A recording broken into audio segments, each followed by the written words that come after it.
Hello and welcome back to another instalment of El Partido En Directo, the show where we ask you, the fans, whether you are attending a football game in Spain at the weekend, to send us your reports, send us your thoughts, send us your experiences more than anything of the game that you're watching that weekend. And it doesn't matter whether you are, taking a seat in the Estadio de Gran Canaria to watch a game in Las Palmas, or whether you are pulling up at a bar in some slightly obscure town in Galicia to watch some 7th tier football with a can in your hand. It does not matter. We would like to hear from you nonetheless. This week we've got an absolute belter for you. It is a very, very special club, and a club which is very popular at the moment and has even been captured in documentary form recently with Copa 90 making a visit to this club. It is, of course, Unio Esportiva Sant Andreu, and my El Podo co-host Liam was in Barcelona this weekend to first of all watch Sabadell take on Teruel, where he was treated to a lovely 0-0 draw. But then after that, before he had to jump back on the plane to Manchester, he went to watch Sant Andreu versus Valencia Mestalla in the Segunda Federacion. So, without further ado, I will hand over to Liam, live direct from the Narcís Sala. Speak to you later. Good afternoon from the Sant Andreu neighbourhood of Barcelona. It's a fairly cloudy Sunday afternoon, just before 5:15. Plenty of life around here. Everyone seems to have woken up from their afternoon spent generally at home in Spain, and plenty of people in the bars. And I've not even got right to my destination yet, which is of course the Estadio Narcís Sala, the home of Sant Andreu. A team currently in Segunda Federacion, but a team gaining ever more attention, certainly helped by the documentary that the excellent Copa 90 team did on them, which was released recently. But a team that's really on the up, a historic team, a neighbourhood team, one that's supported fervently by people from this barrio. And looking forward very much to my second visit here. I was here last season when things were going very, very well for the home side, and eventually made the playoffs, and then they had to suffer the horrible disappointment of losing out to Rayo Majadahonda in those playoffs.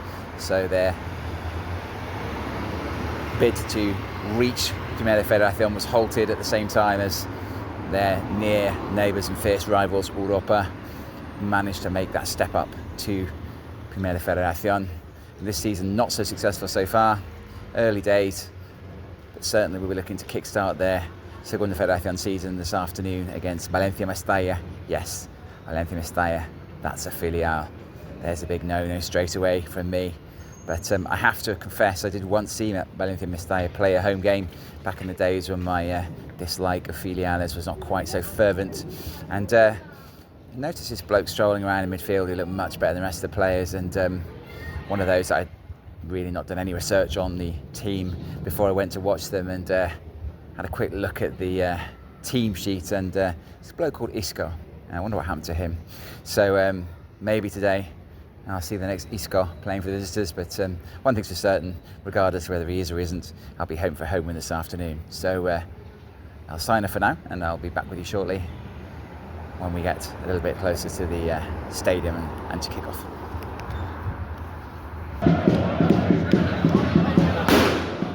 I'm a little bit nearer the stadium now. Can't be a good firecracker on a Sunday afternoon. People try to drive along these streets, but priority is clearly get a little bit of atmosphere going before this game gets started. And Sant Andreu fans who find voice despite their team's rather less than impressive start to this campaign. And certainly will not be lacking noise today in Narcís Sala, despite the fact it's a Sunday early evening, and well, as with pretty much any time that games are scheduled, most people think it's not a very good time to play a game. But this should be a lively one.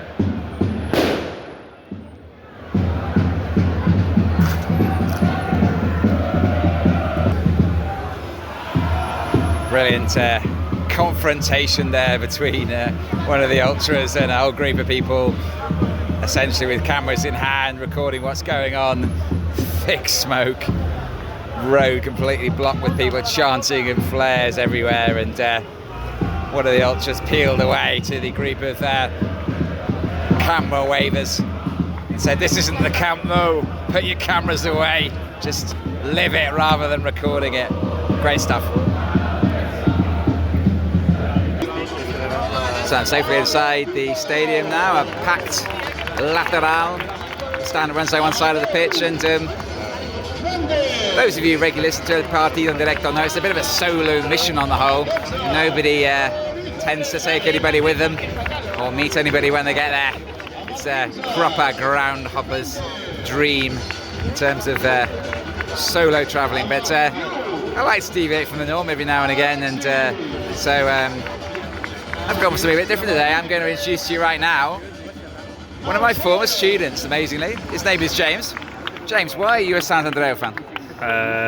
Because I live quite close to the stadium and I came once and loved it, and kind of like slightly lost interest with kind of like higher league football, and now just like fully into the football de Bari.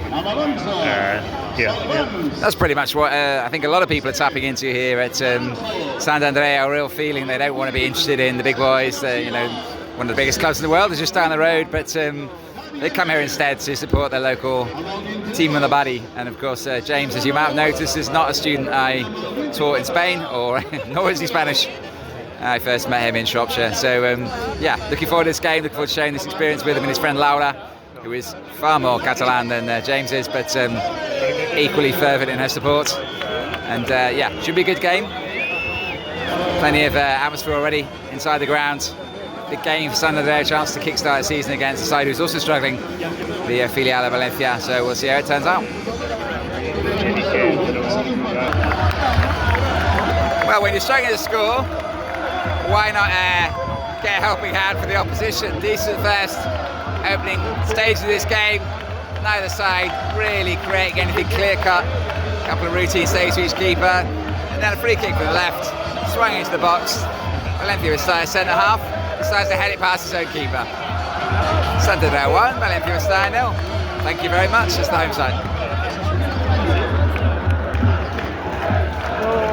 Less than half an hour on the clock. It's 2-0 to the home side. The big number 10 who just smashed one about 25 miles over the bar with his left foot. Came in again, header from more or less halfway line, got him behind the defence. On his right for this time, driven wide, smashed it in the corner off the post. Fantastic finish, to be fair. 2-0 Sant Andreu. Dreamland for them supporters.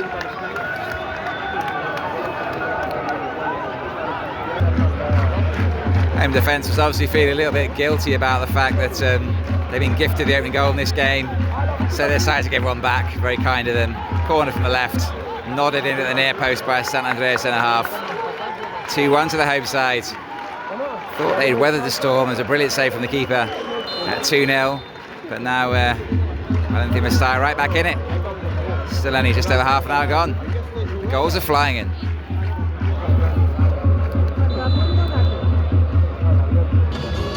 So half time here in the Narcís Sala. Sant Andreu 2, Valencia Mestalla 1. Thankfully, the PA guy has turned his PA down a bit, so my usual battle with the music and the enthusiastic guy on the mic isn't happening to happen this evening. But yeah, really decent first half overall for two sides that have struggled to score goals. Obviously they both helped each other out by scoring one for the other side, but yeah, lots of attacking intent from both sides, and I wouldn't be surprised for more goals in this one. And but overall, a really decent atmosphere, somewhat dampened by the Valencia Mestalla goal, but playing downhill second half. Sant Andreu attacking the end, behind which their ultras are congregated. I'm sure they'll be feeling more confident than at any other stage of the season, probably, after their poor start. We will see how the second half unfolds. Half time here, though. Sant Andreu 2, Valencia Mestalla 1.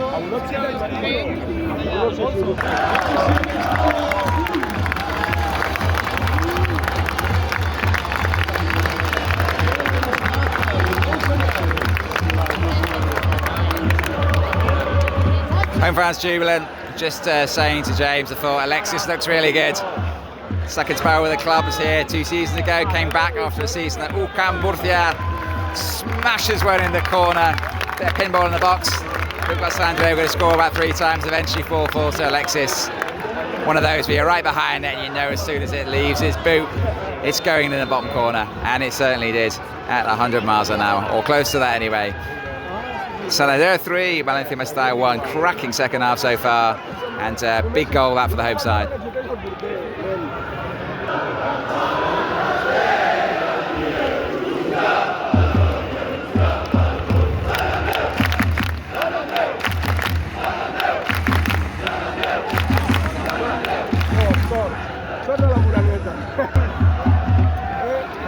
It's now 3-2. Nice move, ball in from the left. Really good save with the keeper low to his right, but the rebound fell to a visiting player who couldn't really miss from 4 or 5 yards out, rifled into the roof of the net. There are about 30 Valencia Mestalla fans here. I'm guessing they mostly support the first team and happen to live in Barcelona, but yeah, you know, they've got a little bit of support, and I think Julie got very excited at that moment. So yeah, 5 goals, still 25 minutes to play. Sant Andreu 3, Valencia Mestalla 2. Time in the Narcis Salah. Those naughty ultras have sneaked in a flare, set it off in joy, and their team's 3-2 victory, first win of the season for Sant Andreu. Pretty much deserved overall. Standout player Alexis scored the winner, and the last 20 minutes, a very long 20 minutes, but they hung on, and scenes of jubilation all around. Fantastic stuff, fantastic experience. Final score, Sant Andreu 3, Valencia Mestalla 2. Thank you, Liam, for another excellent report there from Sant Andreu. A much needed victory for Nacho Gonzalez's team. Only their second victory of the season so far, and they've got a lot of ground to make up if they do have aspirations of getting promotion to the Segunda Federacion next season. They were so close last season, chasing Europa all year long to finish second in that league, and then ultimately got knocked out in the playoffs by Rayo Majadahonda. And yeah, it's, you know, difficult to get out of this league, and Barcelona Athletic have already, you know, built up a pretty imperious number, 5 wins out of 6, also being chased by the likes of Atletico Baleares, who, you know, were in Primera Ref up until a couple of seasons ago. So this is a very difficult division for them to get out of. But listening to the fans on that recording from Liam, seeing them on the Copper 90 documentary, and also hopefully, you know, being able to experience it myself very, very soon, they are definitely someone I'd love to be talking about on El Podo next season. But yes, we'll keep an eye on that one with a lot of interest. Thank you so much for listening to this episode once again. If you are watching a game of football in Spain and would like to send us a report, please do get in touch with us on our socials, whether it's on Twitter, or as they call it, X nowadays, or on Instagram, or just drop us an email from either of those, and we'll be very interested to hear from whichever game you're going to be watching that weekend. But for now, I'll say thank you very much once again. Gracias to Liam, and hasta luego.